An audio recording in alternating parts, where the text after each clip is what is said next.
বিসমিল্লাহির রহমানির রহিম। Hello everyone, আসসালামু আলাইকুম। কেমন আছেন আপনারা?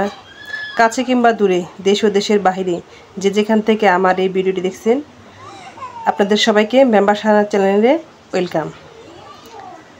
আমি আজকে আপনাদের সাথে শেয়ার করব মুরগির যে দেশি মুরগি যে আমরা পালন করি সেই খোয়াটাকে কীভাবে পরিষ্কার পরিচ্ছন্ন করতে হয় এবং কিভাবে এই মুরগিদের যত্ন নেওয়ার জন্য পরিষ্কার রাখতে হয়। আমি এই যে আমার একটা গরুর ফার্ম ছিল, ফার্মের যে গরুকে খাবার দেওয়ার জন্য একটা চারি বানানো হয়েছিল, সেই চারিটার ভিতরটা ফাঁপা ছিল, অর্থাৎ ভেতরটা মাটি দেওয়া ছিল। সেই মাটি পরিষ্কার করে আমি একটা খোয়ার বানিয়ে নিয়েছি। এই খোয়ারের মধ্যে আমি উপরে বাঁশের চালা দিয়ে মুরগি পালন করি। তো আমি আজকে আপনার সাথে দেখাবো কিভাবে আমি মুরগির খোয়াটা বানিয়েছি এবং কিভাবে এটা আমি পরিষ্কার করে নিচ্ছি। প্রথমে উপরে যে ছাউনিটা রেখেছিলাম সেটা আমি পরিষ্কার করে দিয়েছি। তারপরে যে বাঁশ দিয়ে একটু ছিদ্রি করে যে মাচার মতো বানিয়ে দিয়েছি, এখান থেকে কিন্তু আলো বাতাস যায়।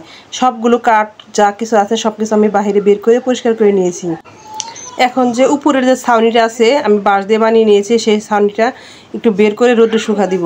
আর ভেতরে কিন্তু অনেক ময়লা আবর্জনা জমে আছে, মুরগির যে হাঁস মুরগির যে বিষটা সেগুলো কিন্তু জমে আছে। এগুলো ভালোভাবে পরিষ্কার করতে হবে। আর কিভাবে আমি পরিষ্কার করে এখানে আমি কি দিই সেটাও আপনাদের সাথে শেয়ার করব। তো ভাইয়াপুরা আপনাদের একটু মনে করে দিতে চাই, আমি একটা ভিডিও করতে কিন্তু আমার যে কেউ ভিডিও করে তার একটু অনেক পরিশ্রম করতে হয়। আপনাদের সুন্দর হাত দিয়ে যদি একটা স্পর্শ করে একটা লাইক দিয়ে দেন, কিন্তু তখন কিন্তু আমাদের মনটাও ভালো লাগে। অর্থাৎ আপনাদের যে এই লাইকটা কিন্তু আমাদের আরও এই ছোট্ট চ্যানেলটাকে আরও 10 জন ভাইয়াপুর কাছে পৌঁছে দিতে সাহায্য করি। আর আপনারা একটু সুন্দর সুন্দর কমেন্ট লিখবেন, তাহলে আমাদের উৎসাহটা বেড়ে যায়। উপর থেকে যে ময়লা আবর্জনাগুলো ছিল সেগুলো কিন্তু আমি একদম পরিষ্কার করে নিয়েছি। নেওয়ার পরে এখন মাটিগুলো একটু কুপিয়ে একটু নরম করে দিচ্ছি, কারণ অনেক দিন হয়ে গেছে। আমি কিন্তু প্রায় 1 মাস পর এরকম করে পরিষ্কার করে নিই। পরিষ্কার করে আসলেও আপনারা যারা শহরে থাকেন তাদের কিন্তু গ্রামের এই দৃশ্যগুলো খুব ভালোই লাগবে। আপনারা অবশ্যই যারা নতুন ভিজিট করছেন তারা অবশ্যই চ্যানেলটাকে সাবস্ক্রাইব করে নেবেন। অনেকে গ্রামে থাকলেও এরকম পরিবেশ অনেকের আছে, অনেকের নেই। তো আপনাদের কিন্তু বেশ ভালোই লাগবে। আর মুরগি অনেকেই শখ করে মুরগি পালেন, তাহলে কিভাবে মুরগি পাললে মুরগিগুলো সুস্থ এবং সবল থাকবে সেটাও কিন্তু আপনারা দেখতে পারেন। আর আমি প্রতিদিন আপনাদের কমেন্টের রিপ্লাই দিই এবং আপনাদের নাম বলি। যারা পুরা ব্লগ ভিডিও করেন তারা আমাকে 24 ঘন্টা সময় দিবেন, আমি অবশ্যই আপনাদের চ্যানেলে যাব এবং আপনাদেরকে কমেন্ট করব।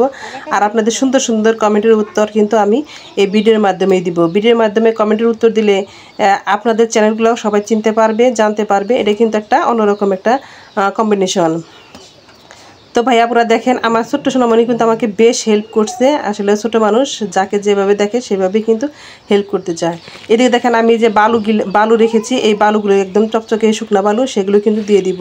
কারণ বৃষ্টির দিন সব কিছু কিন্তু স্যাঁতস্যাঁতে, সেজন্য কিন্তু মুরগি যখন অসুস্থ হয়ে পড়ে যেতে পারে, সেজন্য কিন্তু এই বালু রেখে দিয়েছি আমি। এই বালুটা দিয়ে উপর দিয়ে সুন্দর করে রাখবো। অনেকেই ছাই ব্যবহার করেন, ছাই ব্যবহার করলে হাঁস মুরগির মধ্যে অনেক রকম রোগ জীবাণু হতে পারে। বালু ব্যবহার করলে বালুতে যে মুরগির যে বিষটা আছে সেগুলো মল ত্যাগ করে, সেগুলো কিন্তু একদম শুষে নিয়ে যাবে, একদম শুকনা থাকবে।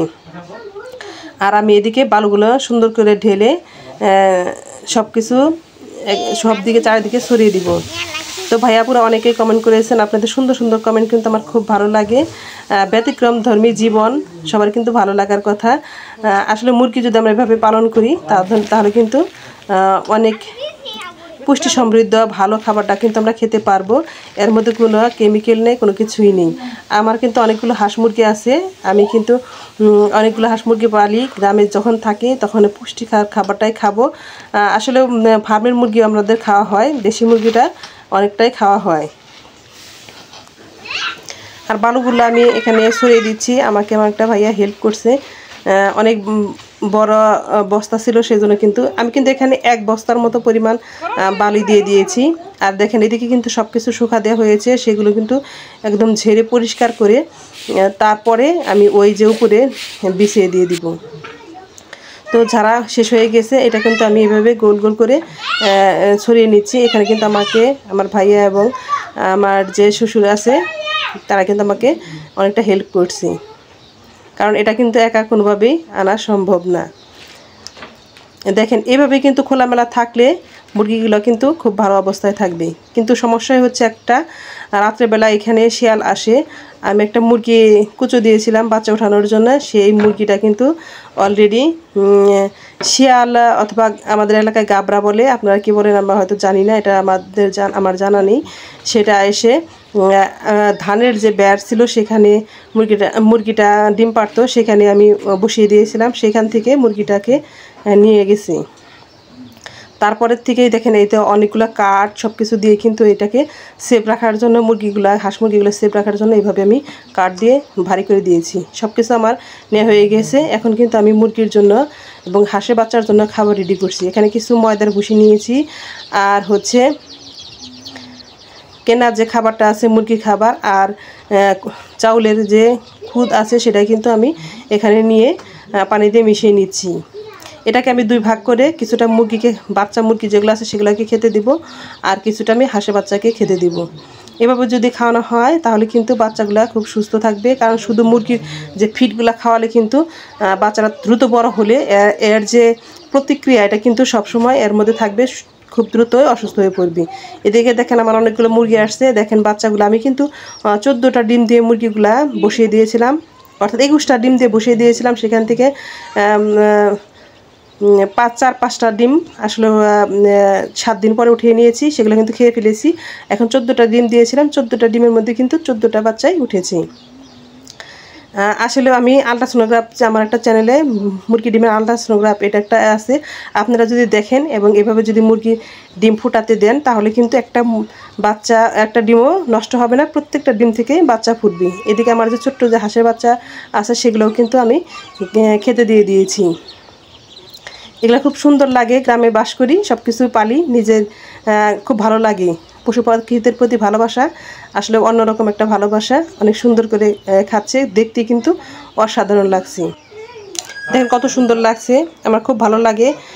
জীবের প্রতি আসলে ভালোবাসা অন্যরকম একটা ভালোবাসা। এগুলো আস্তে আস্তে বড় হবে, আমার কিন্তু ভালো লাগবে। চারিদিকে কিন্তু আমি নেট দিয়ে দিয়েছি, কারণ মুরগি এবং অন্যান্য গুলো এসে খাবারগুলো খেয়ে ফেলে। তো ভাইয়া পুরা সবাই অনেক অনেক বেশি ভালো থাকবেন, সবাই মেম্বার শাহানা চ্যানেলের সাথে থাকবেন এই কামনা করে, সবার সুস্বাস্থ্য এবং দীর্ঘায়ু কামনা করে আজকের ভিডিও আমি এখানে শেষ করছি। আল্লাহ হাফেজ, আসসালামু আলাইকুম।